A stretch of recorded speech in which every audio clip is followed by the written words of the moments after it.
Lastly, let's consider another bias or a behavioral economics model called present bias, which is about how people treat time. Okay, so we've had one about just basic preferences, the endowment effect, one about preferences over time, over uncertainty, prospect theory, and now we're going to look at how people might not behave exactly as predicted when it comes to thinking about the future.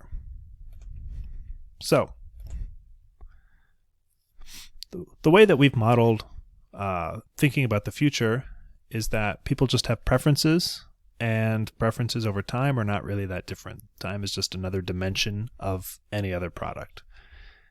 They're stable and independent, particularly of when I make the decision. So remember, with endowment effect, we assumed that it doesn't matter if you own the product or not, you still have the same preferences. It's the same idea here that my preference is my preference, and it doesn't change depending on when the decision takes place. So, for example, if you offer me $100 today or $200 in 1 year, I'll make the same decision whether the offer is now or if it's instead in 10 years I'll offer you $100 and in 11 years I'll offer you $200, because when 10 years passes I'll be in the same position and I should make the same choice as I would make today. That doesn't seem to be the case. People seem to treat the present differently than they treat the future. Let's look at an example that lays this out. So here's this illustration. The typical way that, like a very standard utility function that captures consistent time preferences might look like this. So what does this thing say? This is saying that your utility in period 0 is not discounted at all. But then in period 1, so t equals 1, we have this beta term, which is just a number between 0 and 1 that symbolizes sort of how impatient you are. We take that to the power of 1, and that's our preference. So the future is weighted a little bit less. And the utility that we get in period 2 is discounted twice, so we square that beta term. Consumption and utility that we get in period 3 is weighted even more, or down-weighted even more, and so on. Okay? So as an illustration of this, let's just think about a guy named Ted, and he's got an offer about making a decision over time. And we'll consider it with the present, with the standard model and with this present bias model. So the way Ted thinks about the future is that the utility he gets in any period, in any future period, is worth 90% of the utility that he gets today. So suppose he gets offered tickets to the tennis tournament Wimbledon. Okay, so I'm again drawing this from Richard Thaler's book, Misbehaving. And the longer he waits, the better the ticket he gets. Okay, so if he gets his ticket this year, he'll get to watch the first round. If he waits a year, he'll get a ticket to the quarterfinal. And if he waits to the final 2 years, he can get a ticket to the final. So today, he would prefer to wait 2 years. And if his preferences are consistent, he's not going to backtrack on that assumption in 1 year. So what does his utility look like? Well, Ted's on the left here.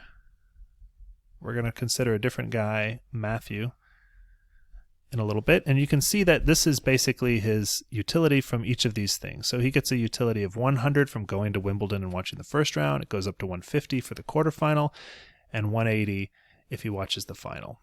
Now, in the next year, we discount each of these by 90%. So if he has to wait a year, the utility that he gets in terms of how he thinks about it today is 90% of this. So 90% of 100 is easy to see as 90. 90% of 150 is 135. If he has to wait 2 years, that 100 utility he gets from eventually going is downweighted a second 90%. So 90% of 90 is 81, 90% of 135, and so on. And so what he considers sitting here today, because he's a bit impatient, he gets a utility of 100 if he goes right now.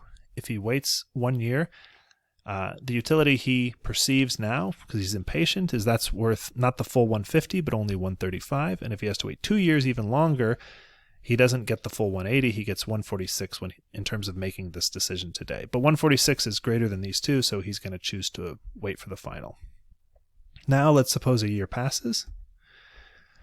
And now it's 1 year later, and he still has the option of getting that first round ticket, but he's not discounting it anymore because a year has passed and it's no longer in the future. So he gets 100, 150, or 180, and if we discount those by 90%, which is what he would have to do to wait, we get the same thing, and we see that he still prefers to wait and get, even though this is higher than it was before because he only has to wait 1 year now, he's only got 1 more year to wait till he gets his ticket to the final. So today, the discounted value of that utility is 162, which is higher than his other options, and so he's going to maintain his preference. What if his utility function looks like this, though? Instead of, we've still got UC0, just like before, but instead of just having beta times UC1 like we did before, we're going to add this extra term alpha, which is just another variable that goes between 0 and 1. And this symbolizes how he treats the future differently. So we still keep adding these sort of beta squared terms, but each one of those, if they're in the future, is now also further down weighted by this sort of alpha term. Okay? And you can see the main difference is that in each period we add this beta, another beta, but if it's the future, all of those get this alpha, and if it's the present, that doesn't. So let's suppose he's got the same offer to wait. The more he waits, the better the ticket he gets at Wimbledon. And we're going to see that under this utility function, at the outset, he would prefer to wait 2 years, but then when next year comes around, he changes his mind and he can't wait anymore, and he switches and settles for the quarterfinal because he's too impatient. So let's see how that works. So if he could go today, the value, the utility that he would get is the same as Ted. So now we're talking about Matt here on the right. The discounted utility from waiting 1 year is 90% times another, I guess it would be like 7/9%. So 7/9 of 90% gives you 70. And if he waits for the quarterfinal, he gets 105 and so on. And so 113 is still the highest. So the the discounted utility from waiting 2 years is higher than waiting 1 year and getting a quarterfinal, or just going right away to the first round. But come a year later, we can see that now that the quarterfinal is in the present, it's not as downweighted as much. And so this guy switches, Matthew switches his preferences when the time comes. Okay? So that's a hypothetical illustration. It's not necessarily proof, but let's look at, we can think of lots of applications where we do seem to behave this way. So let's go back here. This is kind of a way to explain a lot of puzzling, sort of irrational behavior people make. They buy an annual membership to a gym because they expect to go every year. They know that going to the gym is painful. They know that spending money to go to the gym is painful, but the utility from at the end of the year having more health exceeds the loss, and so they make that decision. But every day, it's the present, it's not the future, and people decide, well, I'm not going to go to the gym today. And a whole year goes by and they don't go. So it's an inconsistent preference. The person spent a lot of money at the beginning of the year that was just wasted because they were not accurately able to commit to going, or their preferences changed every day when it came. So I prefer going to the gym tomorrow to not going to the gym tomorrow. But when tomorrow becomes today, those preferences switch. You can also think of applications like quitting smoking. I know it's the right thing to do, maybe. Tomorrow, I'd prefer to be the kind of person who quits smoking and endures that pain, rather than being tomorrow the kind of person who's still smoking. But when tomorrow becomes today, my preferences switch, and I would rather be the kind of person who keeps smoking. So, as some evidence for this, Thaler has this famous save more tomorrow sort of experiment. So at the end of the last section, we talked about the permanent income hypothesis, which predicts how people are going to make saving and investment decisions over their life and consumption. And it says that basically people forecast their lifetime earnings, and they optimally smooth their consumption based on that. Okay? And that means that our savings rate is determined by what we expect our income to be and what we expect our income is now. But we look forward into the future and we don't need any special commitment devices or anything like that.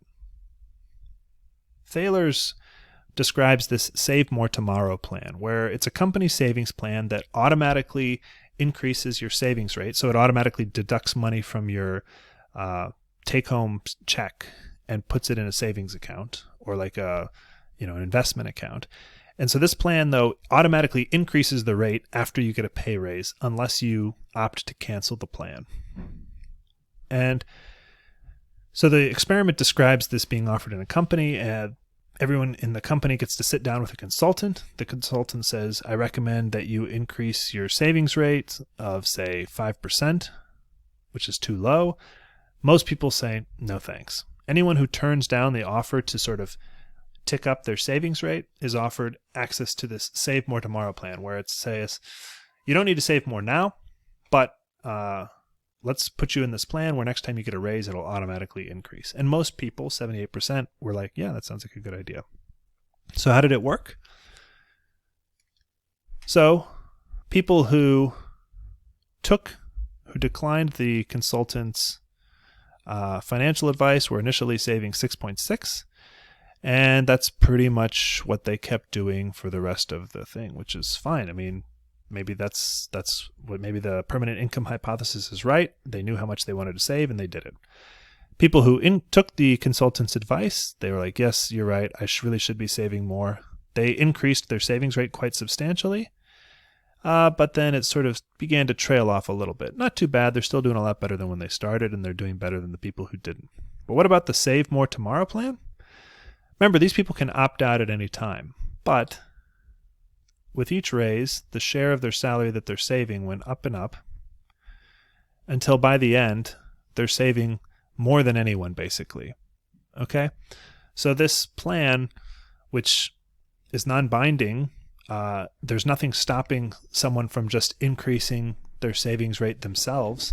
It's like a really simple cost, but this commitment device, basically, where you made a decision today about your future, and then there was this little friction to opt out of it, that was enough to push people to basically save more. And by pushing off that painful choice and making it about the future and not being a choice between do I save more today versus not save more today. Okay, we'll cover some of these other examples in the next video.